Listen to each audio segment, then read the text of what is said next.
Yo, what's going on YouTube? Ray from Philly here.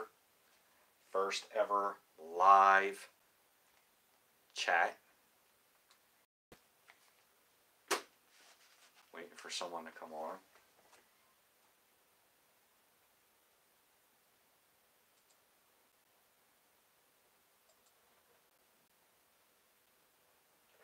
Oh, what's happening?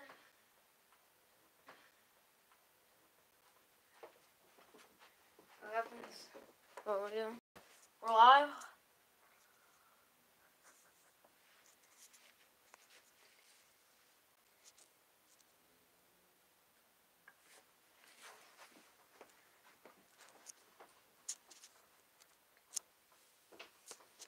What's going on?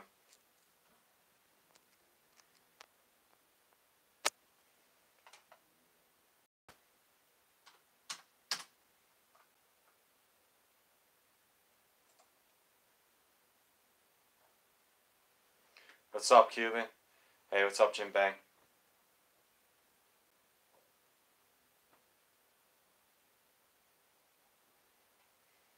Trying to sync it along with my computer.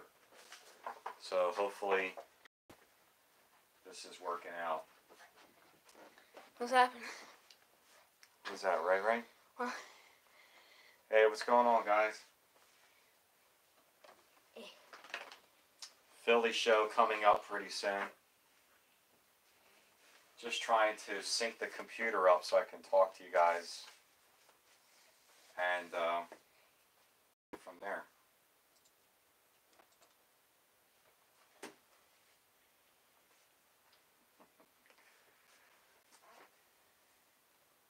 Watching while driving. What's up, Dave?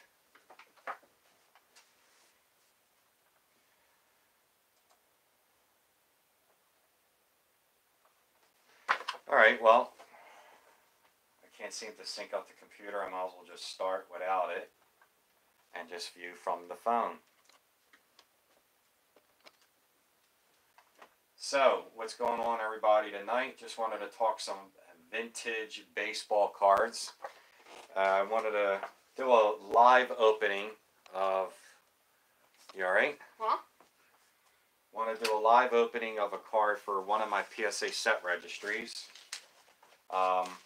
As you guys know, the 300 great baseball cards of the 20th century by, I don't know, some guy. Michael Payne, Mike Payne. The post-war Rookie Hall of Fame set registry. 1967 Hall of Fame set registry.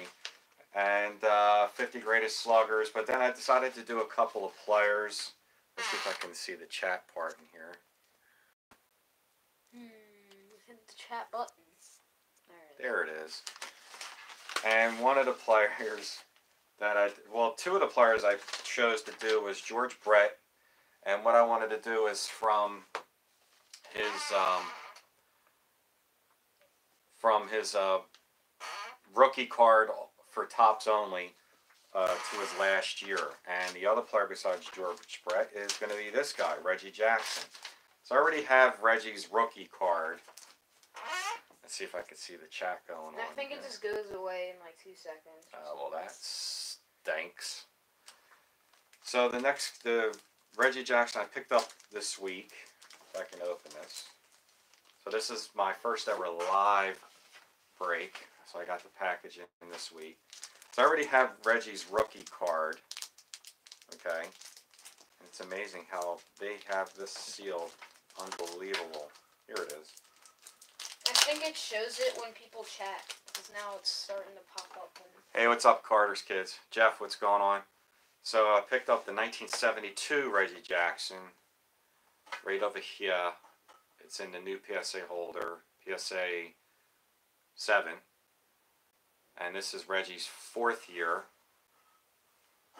And there's the back. So I already have his rookie card. And his second year is 1970. And that's a little on the expensive side. I'm still waiting to try and get the 70. The 71 is really tough. Yeah, Carter's kids. Yeah, Steve, actually. I'm sorry. 72 is a pretty cool design. It's kind of psychedelia looking. Oh, Ugh. 71's going to be as tough as put the dog down, and because of the black borders. So, be that as it may, it's going to be really tough to get the 71,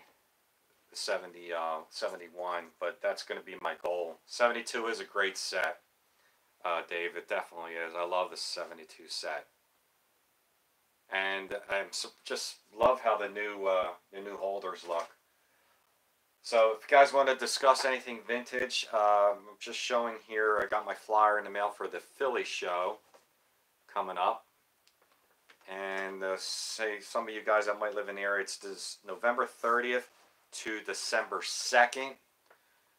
Right over here. And here's some of the people that are going to be here. Aaron Nola, Cole Hamels, Mike Schmidt, the greatest third baseman of all time. Ferguson Jenkins, Peter Edward Rose. They also announced Denny McLain, who I'm going to try and get. Denny McLain is the last pitcher to throw to get 30 wins in a season. So he charges, I think, maybe $25, $10 for inscriptions, and he'll load it up on the inscriptions. How'd you do that? You see the I chat? pressed the button. Okay. There's buttons. So I'm definitely. So if any of you guys in this chat are going, let me know. We'll meet up. Should be a lot of fun to see, some YouTubers in person. I know I always meet up with Mike O. And yo, what's up, NY Yanks fan? How you doing, man? And awesome, very excited about Nola's trajectory. Yeah, so am I. Nola, I'm surprised. I think he finished in third in the Cy Young Award this year. I'm going to be talking awards later on. I'm going to have Micah join me. Micah's at work right now. He'll be home pretty soon. And we'll have him on. But yeah, there's the 72 Reggie, not Schmidt. And here's the flyer for the Philly show. I think what I'm also going to show you guys, if you guys have any questions, let me know. I'm going to show my last several pickups for the 300 Great set. Yeah, I'll definitely check that out, Dave, on Mantle's discussion with Denny McLain. So I'm going to show the last several pickups for the 300 Great cards right now. Maybe I'll start from the most recent, the more modern, to the oldest. This was a card that the pop on this is the 1999 Pacific in the Cage Mark McGwire. Yes, this is in the 300 set. Really, really tired. I think the pop on that is like maybe 12. And shout out to a YouTuber on here, Nick Pro, who sent me this card. So thank you very much. This was a card that I picked up recently. There's the back. It's a die cut card. It's actually a really cool looking card. It's like it shows him in the back, like in the cage and everything. Yep. And stuff. Pacific in the Cage, hence the word in the cage. It's a cage. And this one I showed a few days ago, the 92 SP A-Rod rookie. I'm trying to see if I can get a better lighting on here. I'm not in my man cave tonight, guys. So I'm upstairs because I wanted to be able to see the chat on the computer. For some reason, it's not syncing up. It's my first time doing live chat. After that, let's go to something a little more recent. I picked up the 66 Topps Willie Mays. Great set, PSA 6. Right over here. See if anyone's chatting in here. No, it's the same stuff. Hit live chat. There you go. The 66 Mays. Try and get rid of the glare. PSA 6. Got this from my LCS in Media, Pennsylvania. Next up, we picked up for the 300 set recently another Mays. Well, no, we'll go with Mantle. Dave, you're a Mickey Mantle fan. This is the 62 Topps World Series Game 3 Mantle's Clutch Homer. Love this card. The centering on this is really, really well. And it's in a new holder. PSA 6.5. NY Yanks Fan 7 got me hooked on getting the half grades. Really, I like the idea of going for the half grades. A 7 in this card was outrageous, and a 6.5 was, a lot closer in price to a 7. It's better than a coming up on here. And really, really cool. Who's talking there? Baseball collector, yo and hello. How much longer? We just got on. Well, we just got on at 8:30. This is 10 minutes and 45 seconds. So I'm just going through the last several pickups that I went and got for the 300. Here's the 62 maze. After these messages. These aren't in the display case yet, so that's why I grabbed these, because I'm out of space on my display. If you guys want a display case, I highly recommend going with Penzoni. They have the best display cases. Oh, too much glare. And if you get them on eBay to get the Penzoni display, they're a lot more money than going directly. So if you go to Penzoni's display, website, you'll save probably $40 or $50 on the display. We just talked. Hey, brother. Get done. What's up, brother Eric? And let's see, after I came up with a 59 Topps Roy Campanella, symbol of courage. PSA 4.5, again loving the half grades. There's the back of that card. So that was, after that, up the 52 Topps Scooter. This is when, in August, I had 150 cards.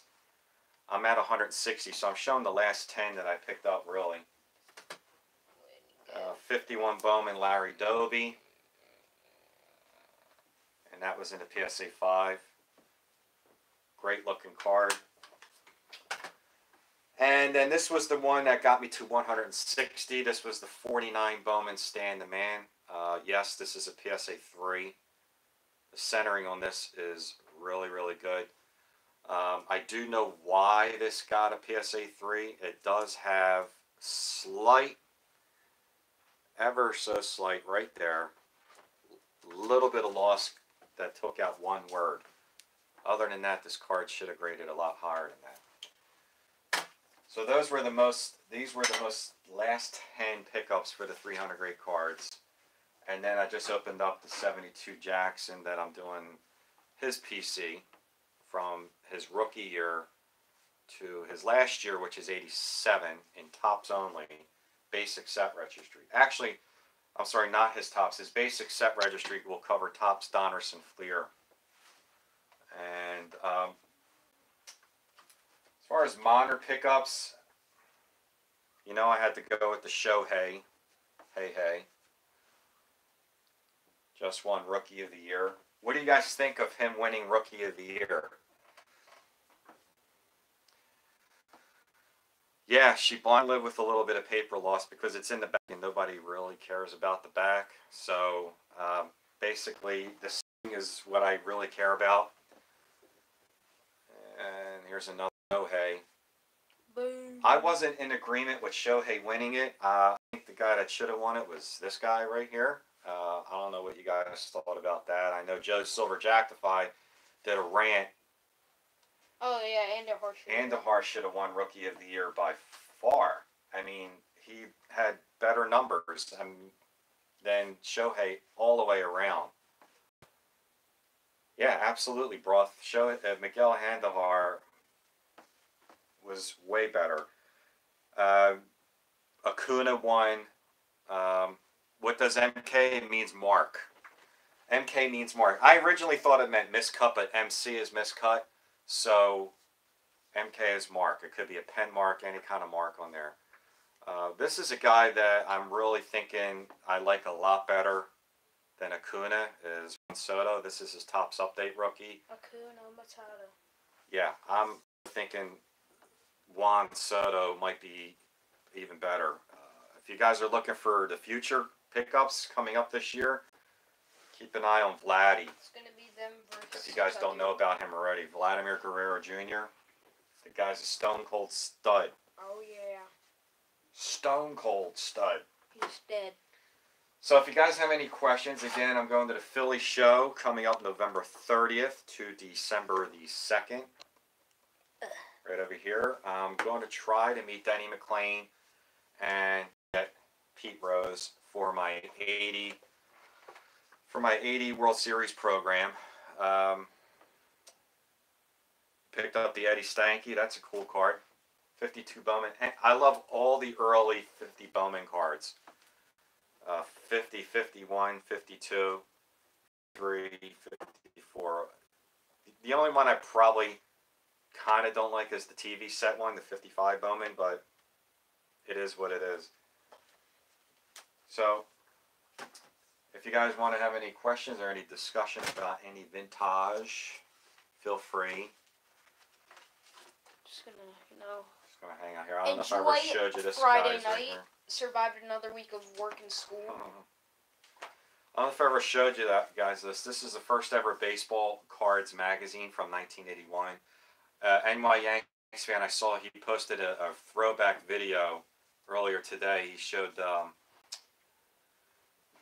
Soto and Victor Robles. Victor Robles is going to be a stud. Now that Harper's going to be gone, and Harper's probably going to be with the Phillies, Victor Robles is going to, No, I didn't get anything from Heritage.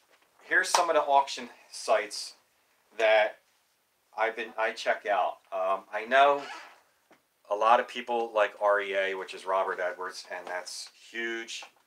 And Heritage and Golden, they're huge, no doubt about it. The thing is, their fees are a little bit more money than some of the smaller auction houses, and there's a lot more traffic, so you're bidding up against a lot more people.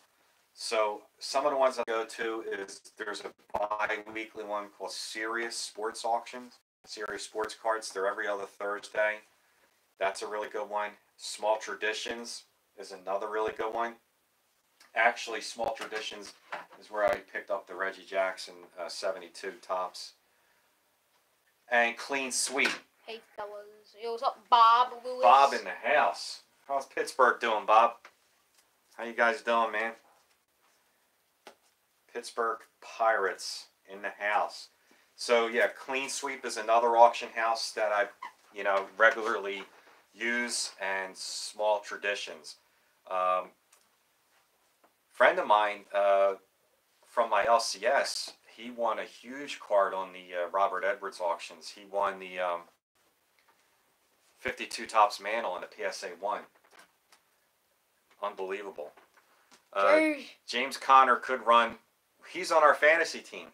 Oh, yeah, James Conner. We drafted Le'Veon Bell before the season started, and right before week 1, we picked up off of waivers James Conner, and he hasn't missed a step. So James Conner has been phenomenal. Kevin Savage cards, I'll never heard of them. What's up, Detroit? Never heard of Kevin Savage cards. I'll have to check him out for sure. Definitely. I mean, like I said, Robert Edwards, I know they have more variety than Clean Sweep would have, or Small Traditions would have, but you're dealing with a lot less people to bid with. So, like I said, a friend of mine, Holmesy, that hangs with us at our LCS, that's his nickname, but it's Jim. He won a 52 Mantle. I'm not going to say how much it was, and it was a PSA 1. So, but I've been wanting to show this magazine for a while. This was the first issue, Volume 1, Issue 1, Spring 1981 Baseball Card Magazine. You guys should really check it out. There's some really cool articles in here, if you ever find it. REA does have, REA definitely has way better stuff. And Heritage has way better stuff, and Golden Auctions has way better stuff. No doubt about it. No doubt about it. With Shake and Impact,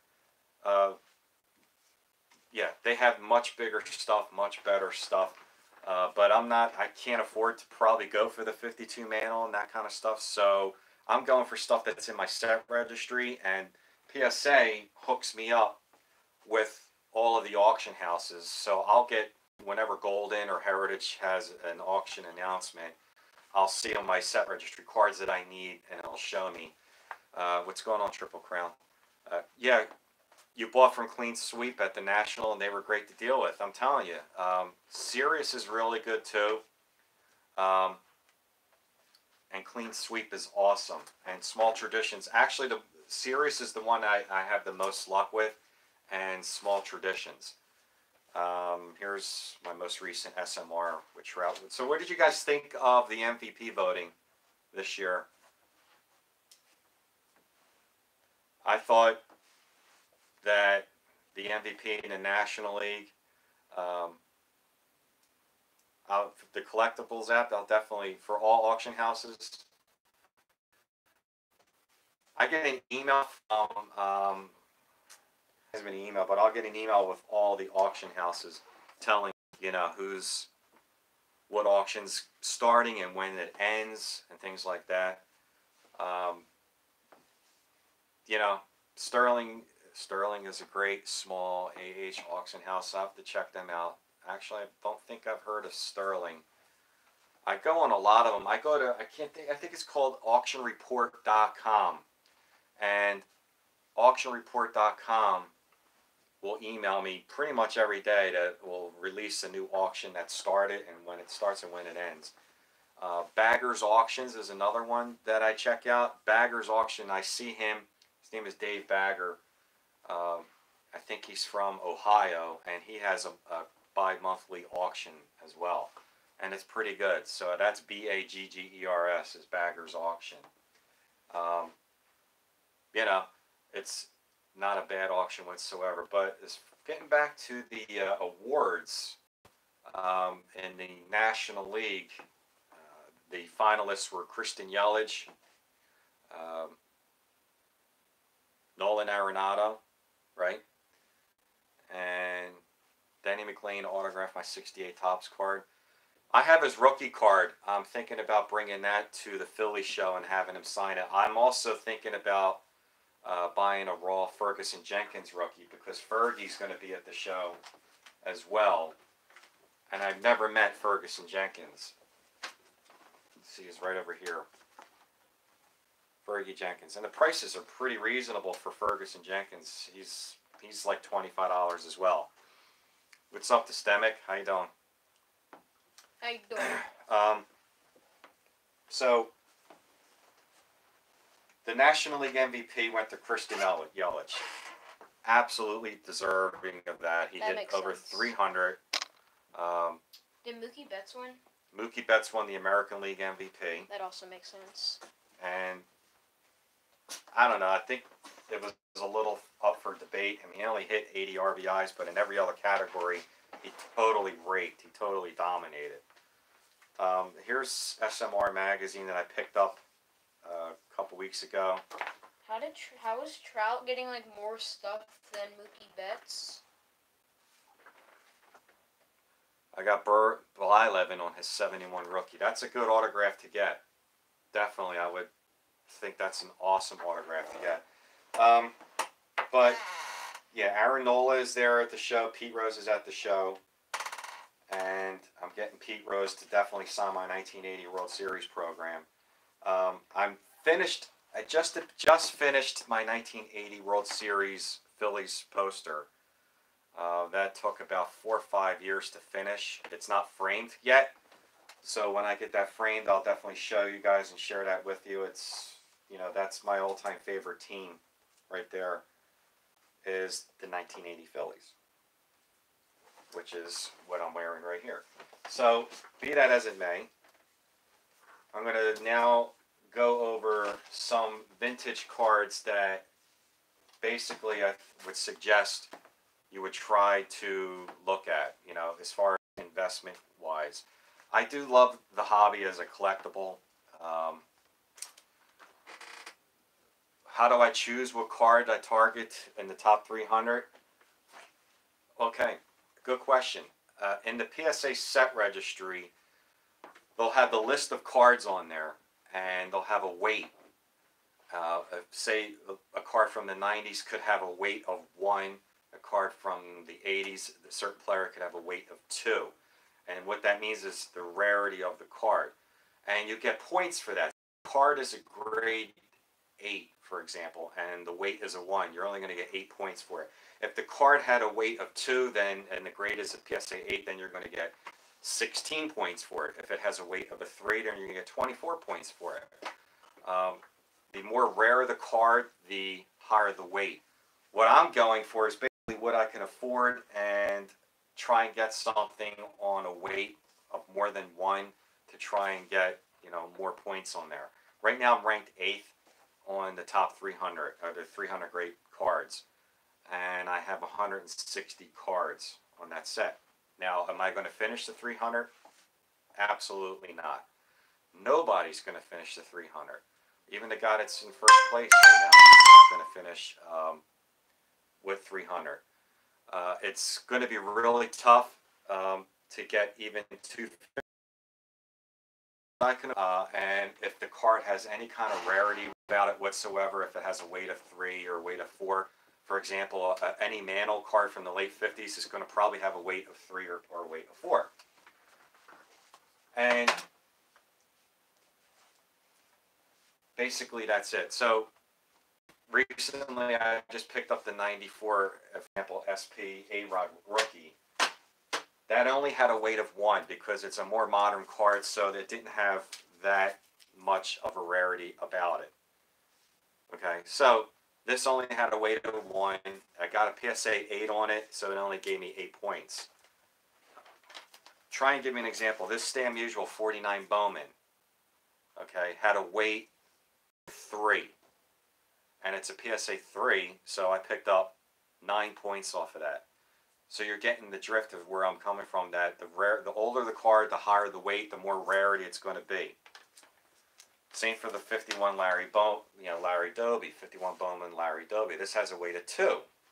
So because this has a weight of 2 and it's got a grade of a 5, I picked up 10 points for that.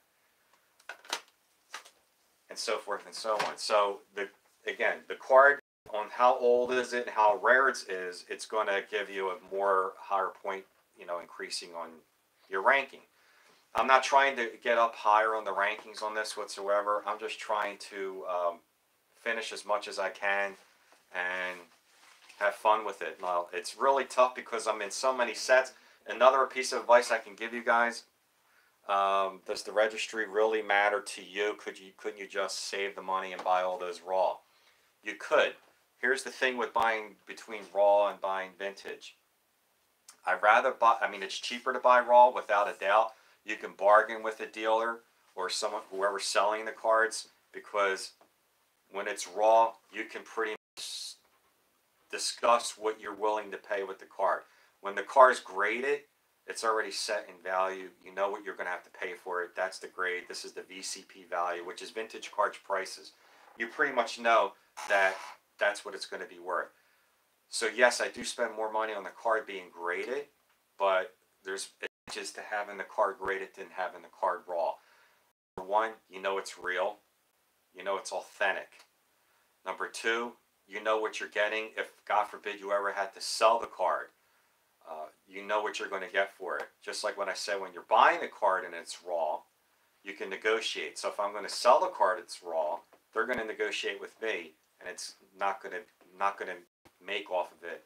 Not that I'm in it for selling, but and the slabs sure do make the card out. Absolutely, especially on the new holders, Gary. The cards definitely, the new holder definitely with the blue lighthouse. Look at this 49 Bowman Stam Usual with the lighthouse holder. That looks, way overpriced. Some Ray Salvis. Some of a lot of the vintage is way overpriced. Vintage has gone up, and I'll tell you what card started the vintage craze. Was definitely the 54 Topps Hank Aaron rookie about 4 or 5 years ago. Before 2013, cards were kind of like, they were doing okay, but they were just kind of staying steady. All of a sudden, in 2013, 2014, the Hank Aaron rookie just started going through the roof because as the card was getting older, it was becoming more rare. Not as many cards were out there for the Hank Aaron rookie. That kicked off this vintage craze, and I'd say the past 4 or 5 years, all these vintage cards have just doubled and tripled. Now I don't have a 54 Topps Hank Aaron card, but I'm going to try my best next year to get that card. It's really funny. You open up this magazine, and it's really hysterical to see the prices of the cards back in 1981. For example, the 54 Topps Hank Aaron rookie back in 1981 was booked at $175. This is right over here in the price guide for 1954 Topps. The Hank Aaron, right over here, if you guys can see it, is $175. Yeah, if I had a DeLorean, I would go back and buy that card 5 minutes ago. So, the perfect fit sleeves, that's another question someone asked me. I've gone through a couple other different companies. I was using a company called GT Bag. And they were good. They were really tightly fit, but they were too tight and they were ripping. Every time I would put a card in, it would take me 3 or 4 GT bags just to fit one card. I was wasting so many of them. It was not even funny. Until about, I'm going to say 2.5 years ago, I came across Perfect Fit sleeves with special thanks to Ed Wesker-Griff. He was the one that showed me that actually. And then I went on this craze of buying Perfect Fit sleeves. If I had a DeLorean, I'd go back and buy a ton of 50. Dude, you and me both. If I had a DeLorean, I would go back and buy everything. I would go back to the 1920s and get a T-206 Wagner. I'd be buying all sweet Caporals left and right. So, but the Perfect Fit sleeves, if you haven't tried them yet, I highly recommend you using them. Why? If you have these cards, even though the card's protected in the slab, okay, the Perfect Fits, the holders can get scratched up, they get scuffed up, especially if you put them together in a box or a storage holder like this. Over time, they're going to get scuffed up, they're going to get scratched up. So to get this re-slabbed, you know, it could cost you $7, $8, $9, $10 to get it re-slabbed, when all you have to do is pay, I think it's $3 for a pack of 50. So it comes out to literally a few pennies per pack, per sleeve.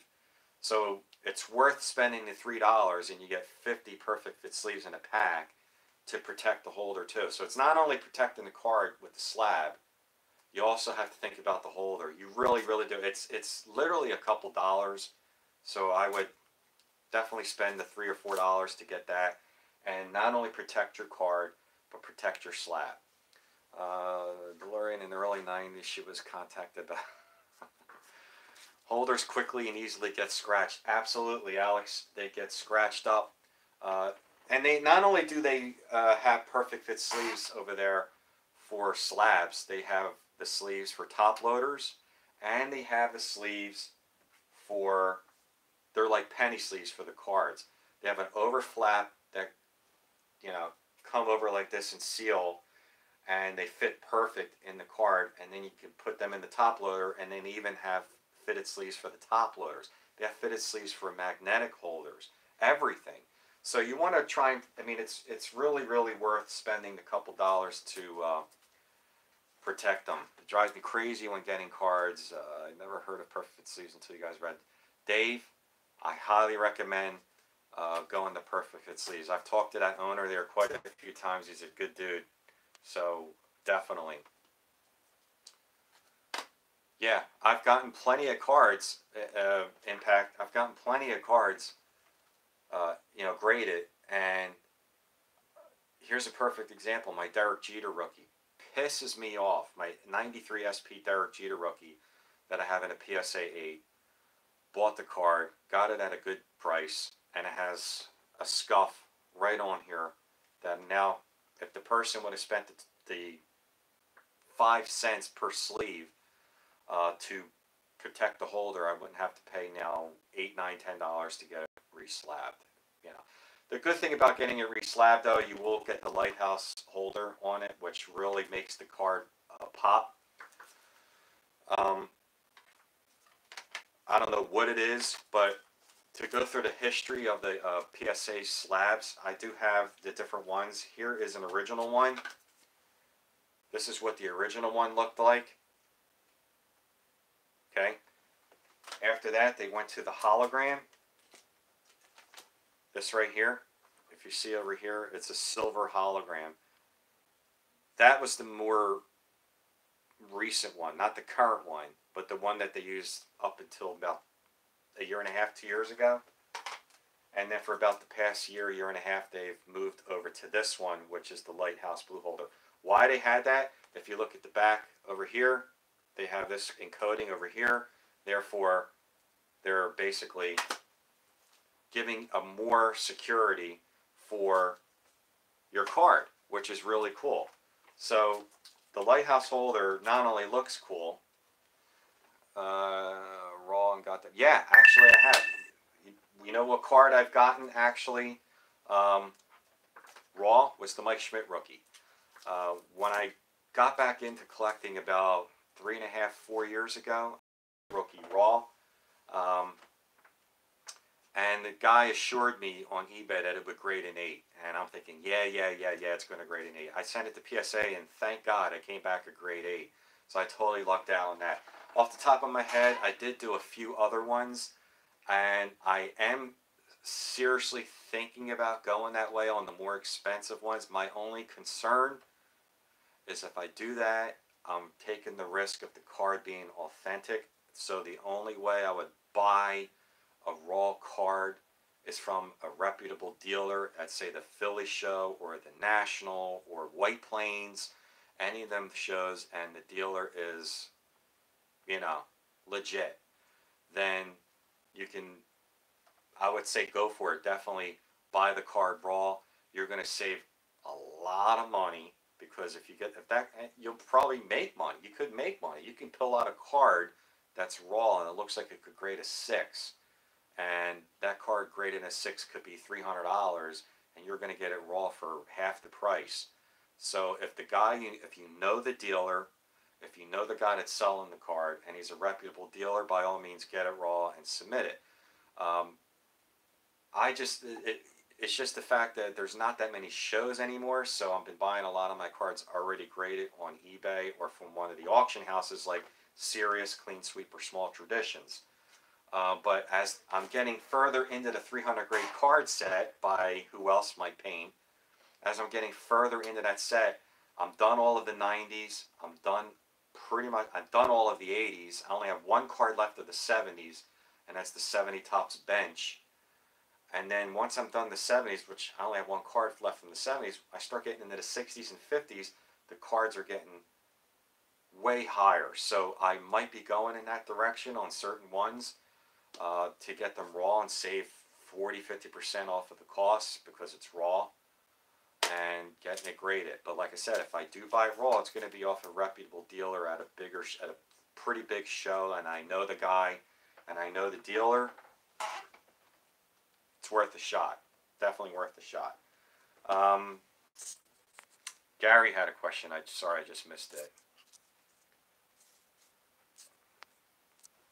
Do I think the card saver sleeves damage cards, smash corners over time? Depends. I've seen a lot of people when they're submitting cards, they use those card savers and they F them up. They ding it. You gotta really be careful putting those cards in the card, and they're not easy putting them in. I know what you're talking about, dude.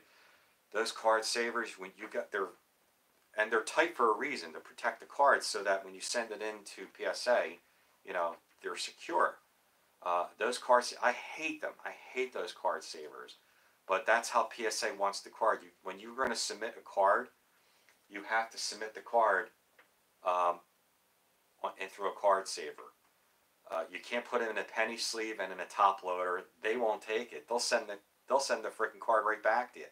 So that's another good piece of advice right there. If you are going to buy a raw card, you have to submit it in the card saver and be very careful putting it in the saver. I've seen people at the National in Atlantic City a couple years ago effed up the card, putting it in the card saver, got a big old ding in it, and then they would hand the card and the card saver to the person behind the counter. Don't do that because they're not going to take responsibility for them damaging it, so put it in yourself.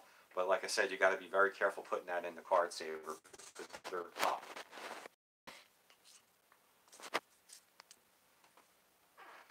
BCCG cards to cross over to PSA? Good question. BCCG, Beckett card, I call it Beckett Light. Kind of like, you know, Coors Light, Miller Light. BCCG, I would really, if I were you, would stay away from BCCG. It's going to be a drastic reduction to PSA. If it's regular Beckett, I have no problem with that. If it's SCG, no problem with that. They're very, very close to PSA in grading. Very close. So if you bought a Beckett, like a BGS card in a grade 9 and you wanted to cross it over to PSA, you have a very good chance of that coming back the same grade. If it's going to be lower, it's going to be maybe a half a grade lower. Same with SGC. They're very, very comparable to PSA. But if you get BCCG or any of those other companies like GEM, you could get 2 or 3 grades lower. A friend of mine bought a Gretzky rookie in a BCCG 8, and he's thinking the PSA is going to do the same thing as an 8. It came back a 4. So I know BCCG is a lot cheaper, but it's a lot cheaper for a reason. I almost fell into that trap when I first got back into it a few years ago. I was buying tons of rookie cards, and I was looking at BCCG, and no, I would stay away from BCCG without a doubt. Here's another good piece of advice. I've read an article on Sports Collector Daily about, I don't know if you guys remember a company, grading card company called GAI. They were huge back in the day, especially in the 90s. GAI was huge. I'm going to plug in my charger here for a second. GAI was huge. Okay? I would stay with. I have a chance right now to buy a Roberto Clemente rookie, 55, and a GAI 5. Here's the thing with GAI. Yes, avoid GAI. Absolutely. And I'm going to tell you why. GAI didn't have a stipulation of grading cards that were altered or trimmed. In other words, trimmed. PSA will not grade something if it's altered or trimmed. If you guys ever send something to PSA and it comes back in that red sticker in the card saver saying altered or trimmed, that means they weren't going to grade it because it was altered or trimmed. So what that means is GAI graded a lot of cards back in the day that were altered or trimmed. There's a percentage, it's 30 or 4% of all GAI cards that you try to cross over to PSI came back that PSA wasn't going to grade it because they were altered or trimmed. So a friend of mine suggested, well, why don't you crack open the Clemente rookie in the GAI and submit it? Well, if GAI, there was a good chance that that card's altered or trimmed because GAI had no stipulation on that whatsoever. Why would I crack that card open from GAI and send it to PSA? It's a good chance that it come back. It was great. They were number 1. They were bigger than PSA. Absolutely. They were huge. A friend of mine has a shitload of GAI graded cards. I told him to keep them in the holders, do not crack them open and cross them over. There's a chance that they'll come back from PSA altered or trimmed. At least if you keep them in the GAI holder, if you want to try and cross them over, keep them in the holder. If PSA says they're not going to grade it because it's altered or trimmed, at least it's going to remain in the GAI holder and you get it back and at least it's still graded. If you crack open the GAI holder and you send it to PSA and it comes back altered or trimmed, now the card's not even graded. So keep it in the GAI holder. If you want to cross it over, try it and see what they say. Like I said, the percentage is about 30 to 40% according to Sports Collectors Daily, an article that came out during the summer, that they've noticed that 30 to 40% of GAI crossovers to PSA came back, they weren't grading. The new card graded company is PGI. Never heard of PGI. Never heard of them. PSA's been around. Didn't PSA's chief grader start? No, I don't. He might have. I think I know who you're talking about. Um, I think so. I think he did. I'm not 100% certain. Oh man, I should know that, but I know somebody left PSA, and I think they did start GAI. And I'm telling you, even though PSA came out before GAI, going to shows in the mid to late 90s, GAI was the shizzle. They were the bang. Everybody was buying GAI. They were the new company. They were the new wave. The labels looked better at that time compared to PSA. Look at the old labels for PSA. If you happen to notice, and Tops 85401 said this a few times, the old labels from PSA would have a wrinkled in it. The glue adhesive really sucked. So some of the old PSA labels, like this one, thank God it's not happened to this one, but the adhesive on the labels, they would be like wrinkled. They would have a wave in it. They looked terrible. GAI was advanced at that time. And there's nothing wrong with the company. Their grading was tough, just like PSA. The only stipulation with GAI was that they wouldn't grade cards that were altered or trimmed.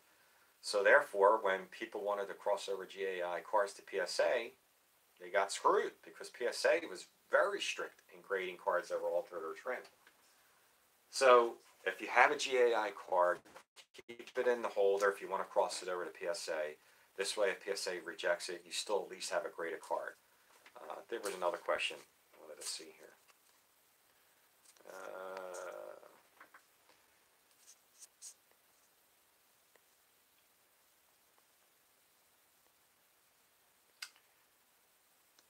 Systemic, you got a few GAIs. Yeah, I mean, right now, what do you guys think of SGC's new label? SGC. Let's talk about what SGC is doing. SGC has made some huge changes, and some of them I like, and I'm hoping PSA starts to adopt these changes. And some of the changes that SGC did, number one, they changed the label, which, by the way, I really don't like the big ass label. I mean, it's big, black, bold font. Bad. That one I didn't like. But one of the things that they were doing was non-biased grading.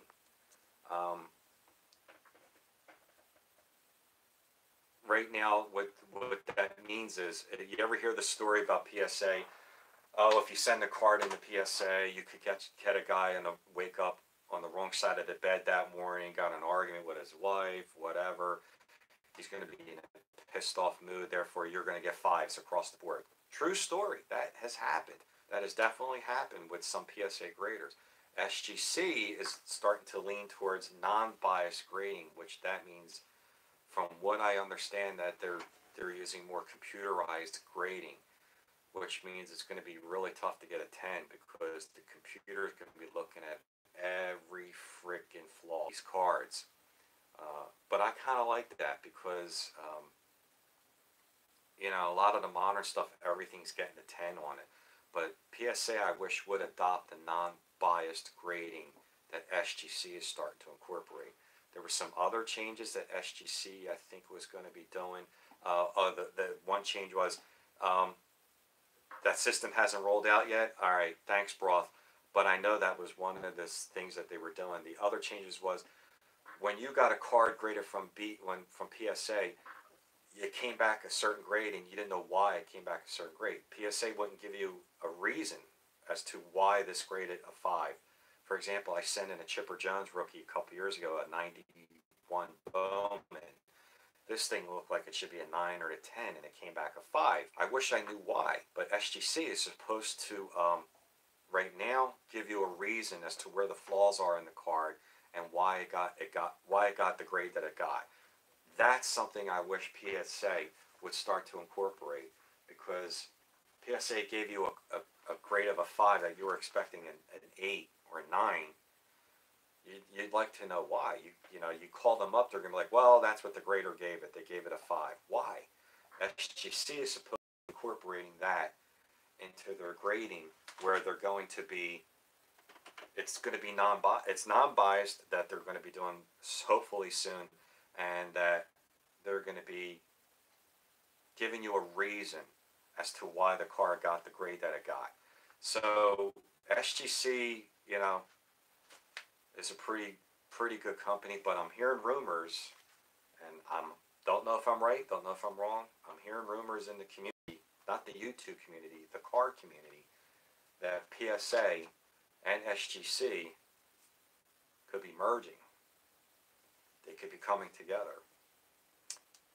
That would be interesting. I don't know what the company would be called, or I don't know if PSA will just buy out SGC. Like I said, it's just a rumor. That's what I'm hearing throughout the baseball card community at certain shows, card stores in the area. Blasphemy. Don't know yet. It's just a rumor, so don't quote me on that. Just submitted, Nick Pro. Hey, Nick, I was just showing the card you sent me. Thank you again very much, Nick Pro 15. And I wanted to see what he said over there. Just submitted a 6 BGS 9.5 gem mints and put minimum grade of PSA 10 gem. Yeah, you're going to cross over a card to PSA. You can put your own stipulations on there. You can put, you want to make sure the card doesn't go below the grade that, say, SGC gave it. If SGC gave it a 9, and you can tell PSA when you're crossing it over, you don't want this to go lower than a 9. So what does that mean? If they feel it's going to be lower than a 9, they're not going to grade it. If they feel it is a 9, then they'll give it a 9. Or if they feel it's higher, they'll give it higher. But at least you know it's not going to get lower than what you specified on there. So that's really cool feature on there as well. And also, like I said, with the new Lighthouse holders, here's that 49 Bowman Stan the Man. The security on there. Players, a lot of people say is extremely underrated, and I agree. Frank Robinson is very underrated, very underrated. But when people talk about legendary hitters, they will first mention, Babe Ruth, Ted Williams, DiMaggio, Mantle. I would like to see a little bit more love to Stan the Man. Stan the Man Musial, this guy, 3630 hits, 3,630. Evenly, right down the middle, 1,830 or 1,815 hits on the road, 1,815 hits at home. The guy was consistent on the road and home.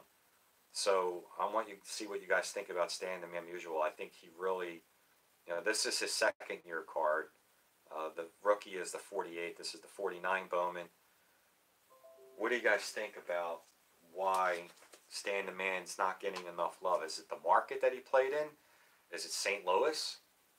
Is it possible that Ted Williams is getting the notoriety because he played in Boston, which is a bigger market, and Mantle played in New York, and DiMaggio and Ruth, they all played in New York? I don't know. The guy won a ton of shitload of batting titles and was a phenomenal player. I just wish he would be a little bit more on the Mount Rushmore of players. When people mention some of the legendary names, and Stan the Man just kind of gets left in the dust.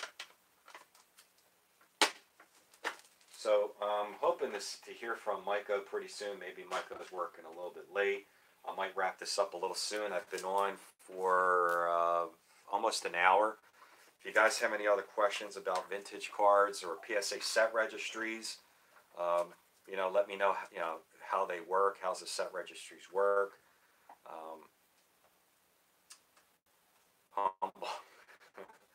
How the set registry. I want to ask you a question. Are you going to get into the set registries?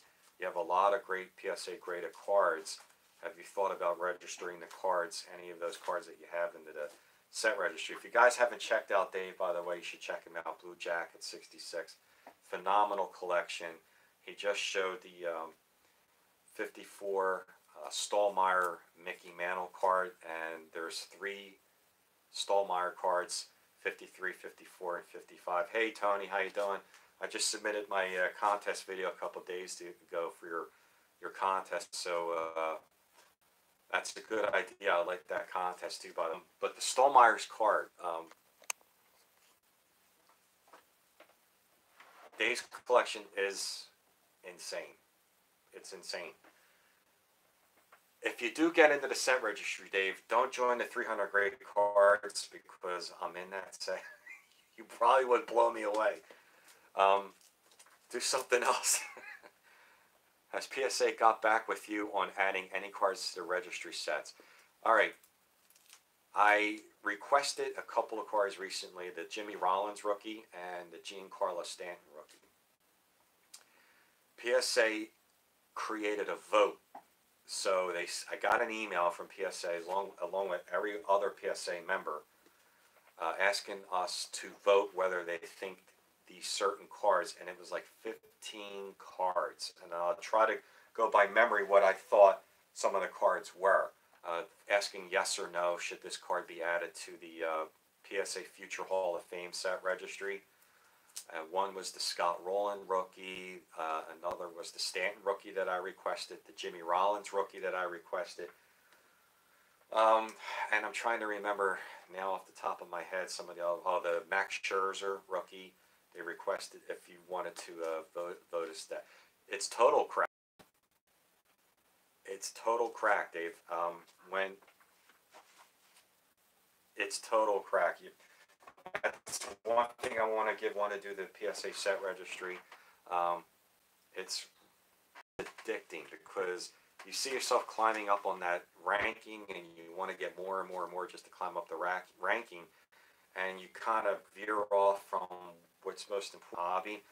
And I've fallen victim to that quite a few times. It got to me where I was like, oh, I got to go up the ranking. I got to do this. I got to do that.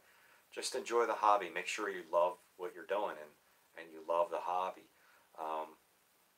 Don't worry about, hey Scott, how you doing, man? Packers fan.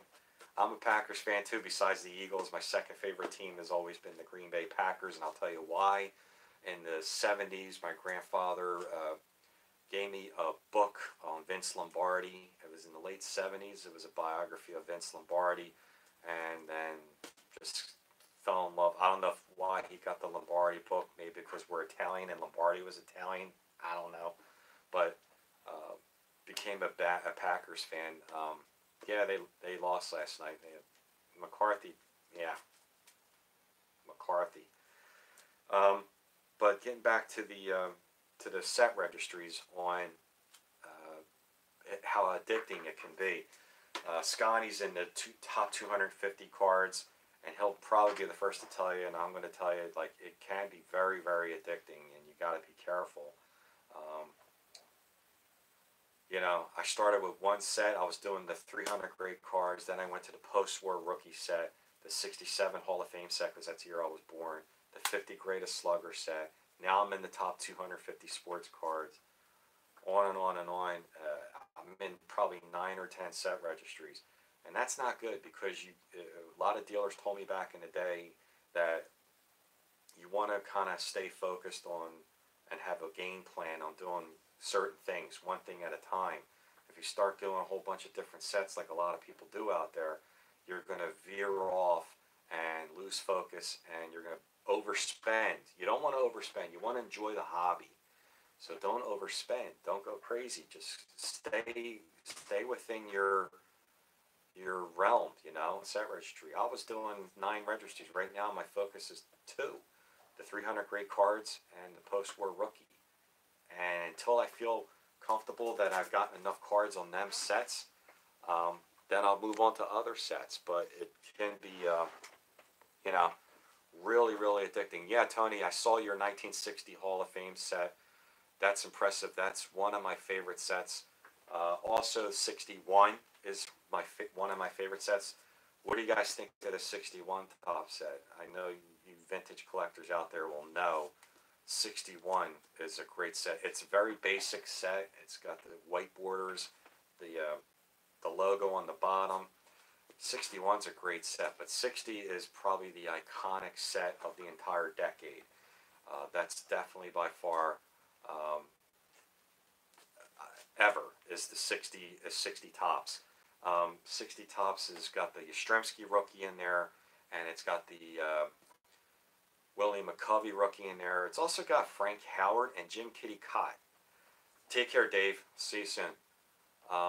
It's also got how do you like to buy cards, Ray? Buy auction or buy them now? Auction. When you ever have a chance to, if you're on eBay, go to auction. It's always cheaper than buy it now. Buy it now, they overprice it. You know why they overprice it? Because they got to cover the fees. If you're selling cards on eBay and they have it on buy it now, they're going to get crushed with fees when they sell it. Especially if you're selling expensive cards. If you sell, say, a $500 card, you're going to get hit with some pretty big fees. So, but if you're as a buyer, you want to go with the auction style because one-on-one tags or one-on-one cards are seem to be the rage right now. You want to go with the auction style because, especially if an auction's ending on like a really weird time, like 11 o'clock on a Sunday night, when you're not going to compete against a lot of other people. That's how I won my Mike Trout rookie a few years ago. I think it was Probstein had like 10 of them, 10 on sale ending at 11 o'clock on a Sunday night, like 11, 11:01, 11:02, right in the row. And it was auction style. And I got the card in a PSA 10 for like $120. That card's like $500 now. But you definitely can buy cards a little cheaper on auction style compared to buy it now. Buy it now is they're going to price at a certain level to cover their selling fees. People for auction style, you know, hey, Ray's on. Are you on, Ray? And how do I feel about one-on-one cards, price tags, or even one-on-one pop cards, vintage, worth the dough? Yeah, absolutely. If you can get a one-on-one pop, yeah, that definitely adds a huge value to the card. There's a card on the there's a card on the 300 great card set right now that's out there raw. I'm not going to say what card it is because I need this card. It's raw right now, and I looked at the PSA set registry, and there's a pop of there's none. There's zero. So I'm going to get this card raw, and it's from a reputable dealer. I think it's on PWCC. And if I get if I get this card and it's raw, and I submit it, and I don't care what the grade is going to be for this card, but it's going to be the first one. It's going to be a pop of one-on-one, and not that that matters. It would only matter if I'm selling it. You put that in your selling point that this is a one-on-one, and you know it's a rare card. So yeah, I'm all for that. If you want to get a pop of one-on-one, they're great. Micah just got a Ronald Acuna rookie. The Ronald Acuna, he got a one-of-one gold refractor, one-of-one. That's great. That's rare. That means it's one of a kind. There's no one else in the world that has that card. So if you get a one-of-one, yeah, I would definitely highly recommend getting a one-of-one because that means you got something that's one of a kind that no one else has. So it's getting kind of late. So if you guys have any other questions on vintage stuff, you know, if you want to look at cards, follow the change. If you want to get vintage stuff,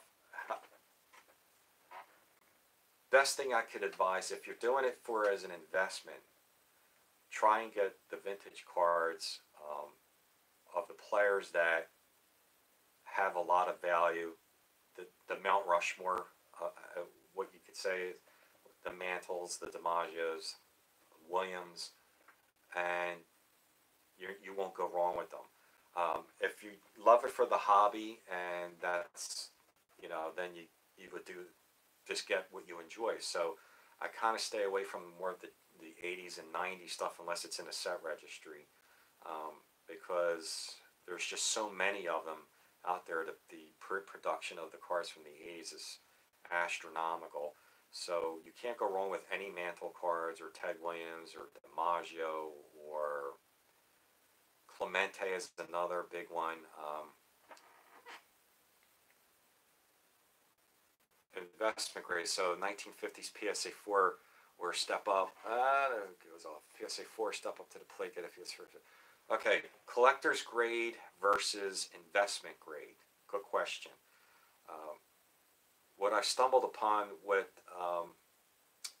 collector's grade and investment grade, what that means is, for example, if you have a card from the 50s, a collector's grade would be the grade in that number. So if a card from the 50s 5, a collector's grade is a 5. An investment grade is a 7. Collector's grade, the difference between a collector's grade and an investment grade is a collector's grade is going to hold its value. It's going to go up, but maybe not as much as the investment grade. The investment grade, if you look at VCP, VintageCarPrices.com, they have charts, they have pie charts, and you look at cards that are investment grades, like a 7, you'll see significant higher increases in value over, say, 5 years. Compared to a collector's grade, say, for example, just making up a number, a collector's grade could go up in 5 years maybe 10%, whereas an investment grade might go up 20 to 30%. If you're getting a card below collector's grade, it's still going to go up. It's just going to be less. Collector's grade is why they use that term collector's grade. It's going to maintain its value. You shouldn't lose on it if you ever had to sell the card. It's going to probably maintain its value, whereas below a collector's grade, depending on who the player is, could lose value, but most likely it won't, because if it's vintage, it probably won't. But collector's grade will maintain its value. It'll stay strong. It'll be kind of like this over time. Here's the collector's grade, kind of like this. The investment grade is going to kind of be more like this. It's going to go up and up. Lower than that, it could be more like this, up and down, and could stay about here. That collector's grade is going to be strong, and it's a lot cheaper.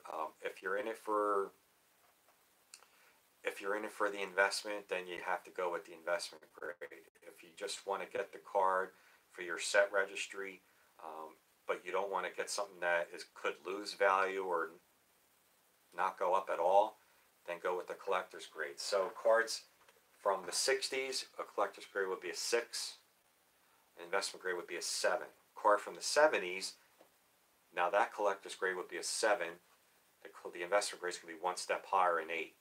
The 80s, the collector's grade is going to be an 8, and the investment grade is going to be a 9. The collector's grade is going to be a 9. The investment grades are going to be a 10. After the 90s, you should really only be buying 10s. I know some people will get 9s out there for cards from the 2000s, and that's fine. But let me give you an example of a rookie card from the 2000s. There's, if you get a PSA 9 or a PSA 8, and say you paid, I'm making up a number, say you pay $20 for it, 20 years from now it's probably going to be worth $21. Not that you should care about what the value is if you're just in it for the hobby, but a 10 is probably the only thing that's going to go up in value on the modern stuff that came out, say, from 2000 to now. So if you're looking to buy cards that are graded rookie cards from, say, 2000 to now, like an Anthony Rizzo, Bryce Harper, Max Scherzer, really try and get the 10s. If they're too much money for you, then by all means get the 9s. There's nothing wrong with getting a 9. It's just that just try and keep in mind that if you're looking to jump at a rookie card and say, oh, this guy looks like he's on the road for the Hall of Fame, you want to try and go for that 10, unless it's in the hundreds, like the Miguel Cabrera rookie, the 2001, and the Pujols rookie is already, and the gem in 10 is already worth in the hundreds. So you know, you might have to go for the 9 on that card. Ken Griffey Jr. rookie card, upper deck, awesome card. Huge difference between the 9 and the 10 on the upper deck, Ken Griffey, right? The 9 is under $100, and it's a mint, and it's a 9, and it's like $60 for a 9. The Ken Griffey Jr. in the 10 is $400. Big difference between the 9 and the 10.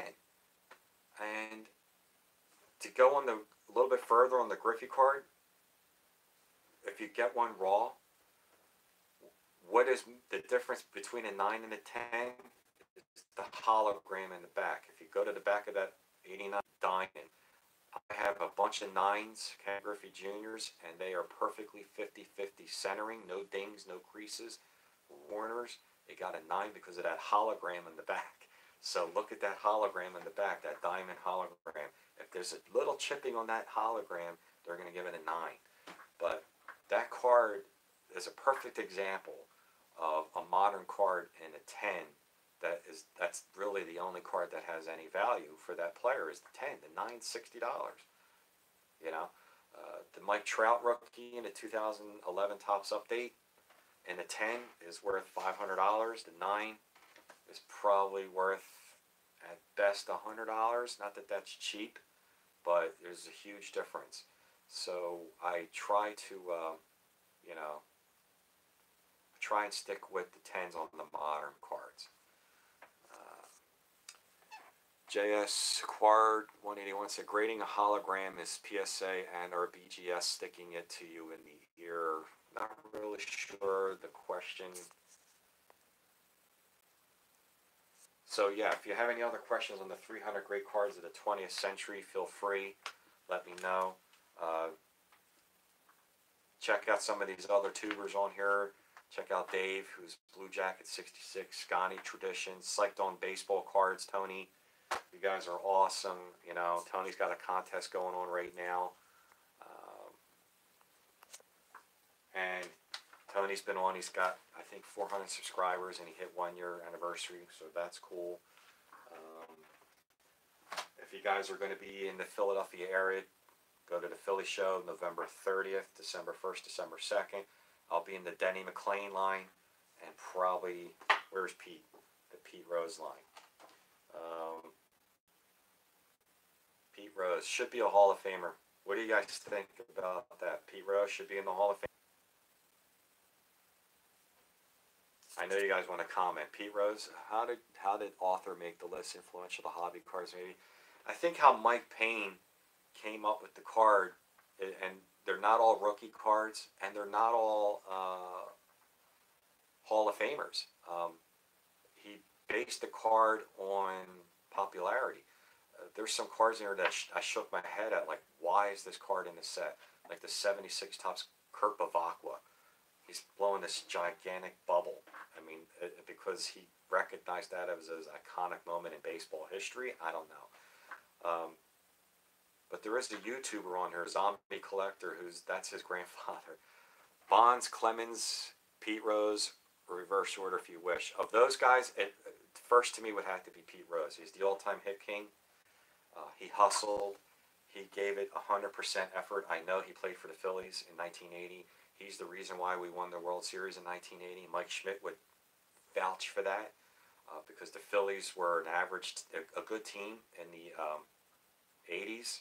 I mean, in the 70s, they won 3 straight division titles, but they couldn't get over the hump. Pete Rose came over here in 1980, and he put the Phillies over the hump. So, yeah, I think Pete Rose, for his playing on the field, should be on the Hall of Fame. If you still want to suspend him from managing or being part of baseball, that's fine. I have no problem with wanting to continue to suspend him from being a part of baseball. But as far as his playing, should he be a Hall of Famer? Absolutely, he should be a Hall of Famer.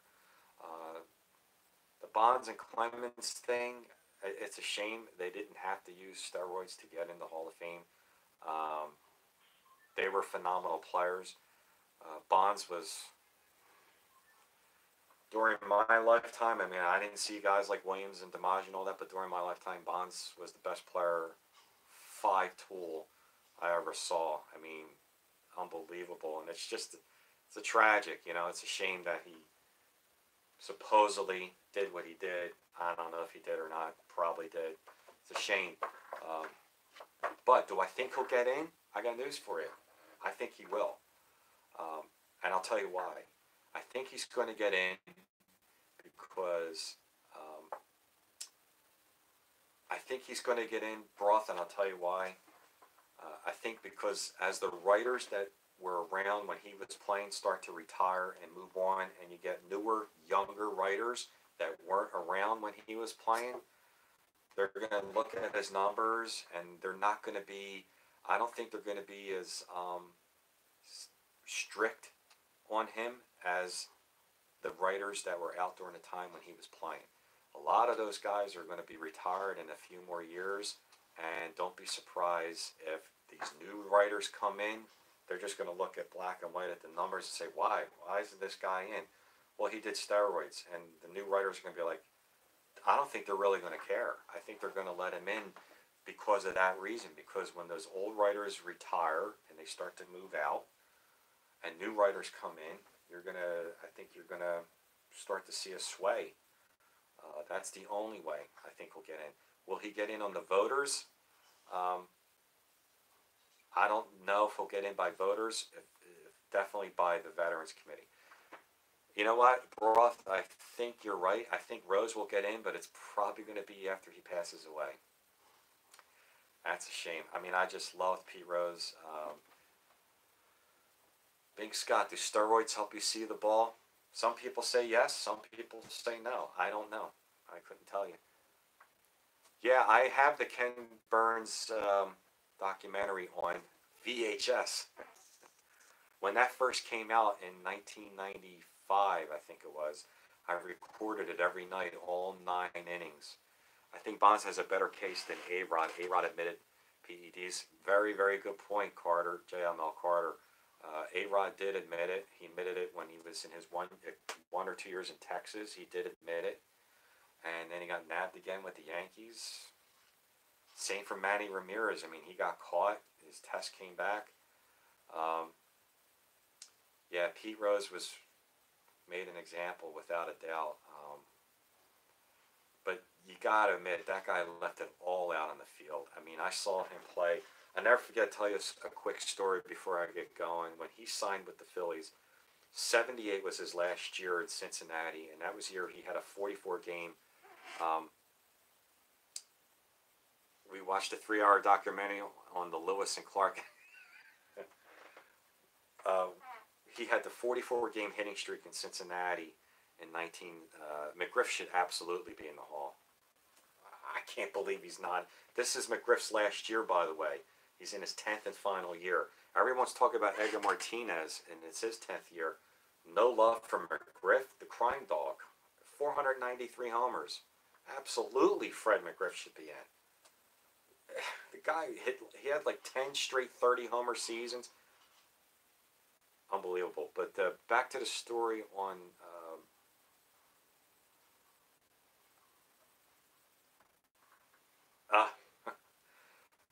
back to the story on Pete Rose. When he, in 78, his last year with the Cincinnati Reds, he had the 44-game hitting streak. He got his 3,000th career hit. He was a megastar. When that season ended, and I heard during that all season, I was 11 years old, that the Phillies signed Pete Rose. We bought tickets for opening night at the Vet, his first home game with the Phillies. I never saw so much excitement. His first 2 at-bats, back-to-back doubles. His third at-bat, he walked, and then got out in his last at-bat. So he went 2 for 3 with a walk, and just made Schmidt a better player, because all those Phillies players at that time, they all came up at the same time. They were all very, very talented players, but nobody knew how to be a leader. So they needed somebody that had experience of being in the World Series, experience of being a leader, and that was Pete Rose. And he came over and just changed the whole philosophy of that team and made them into winners. And Mike Schmidt gives all the credit to why Phillies won in 1980 was to Pete Rose.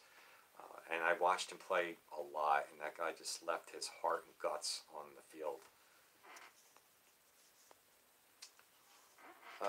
Talking tonight's episode is about Babe Ruth. Yeah, I think they're doing inning number 4, Mike, which is really good. Some of these guys not being in the Hall of Fame is just for McGriff, 493 homers. Michael just said it.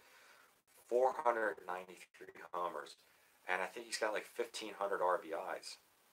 I mean, that's insane. I don't understand why he's being left out. No relation to steroids. He didn't beat his wife. He wasn't doing drugs. Didn't even get caught speeding. Guy was a perfect citizen in baseball. Total role model. I know a lot of people are talking more so Edgar Martinez because this is his 10th year. I want to ask you guys, what do you think about Edgar Martinez? More so, should Edgar Martinez get in more or Fred McGriff? It's probably going to be Edgar because Edgar got 71% last year. He was very close. Fred McGriff is like hovering around 30%. I'm just blown away by that. So it's probably going to be Edgar this year. Who do I think is going to get in this year in 2019 for the voters? Yeah, true. Probably the best DH of all time, without a doubt. I'm going to say it's probably going to be Mariano Rivera, without a doubt, and Edgar Martinez, and Mike Mussina, in my opinion, should get in, so I think he has a shot to get voted in.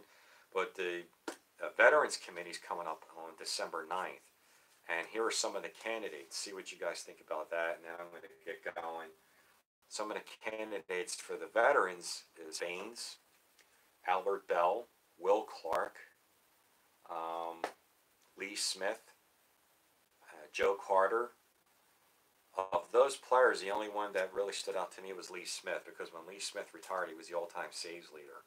And he's got, I think he's third. I think only Mariano Rivera and Trevor Hoffman have more than him, and they're both in. Well, Hoffman's in, Rivera will be in. And Lee Smith, you know, he's third in saves. So, probably doesn't deserve it more, but it will be Edgar. Yeah, Lee is also another one. He should be in, or also Edgar is going to get in this year. He just missed it. Yeah, that's what I think. This is Edgar's last year and Fred McGriff's last year, and I think Edgar's going to get the nod because he got much closer last year than McGriff. McGriff, no one talks about McGriff, man. It's just, I don't get it. The guy had 493 homers and 1,500 RBIs, and he doesn't even get close to 75%. He's like 30%, 40% at best.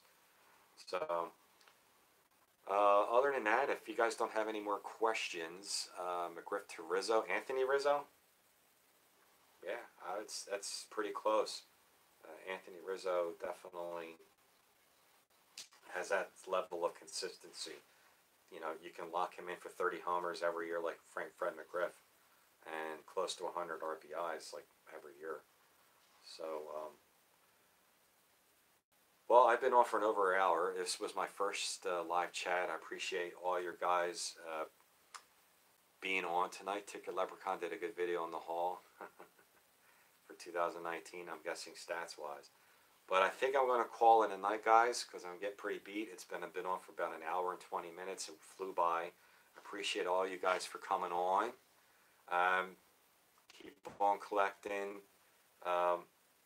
Love the hobby. Do it for your love, you know. Don't try and do it for the money. All right, so I'll talk to you guys soon. Have a great night. I got a video I'm going to show tomorrow. It's going to be for the 300 great cards, so stay tuned for that. Keep on collecting. I'll talk to you guys real soon. Have a great night.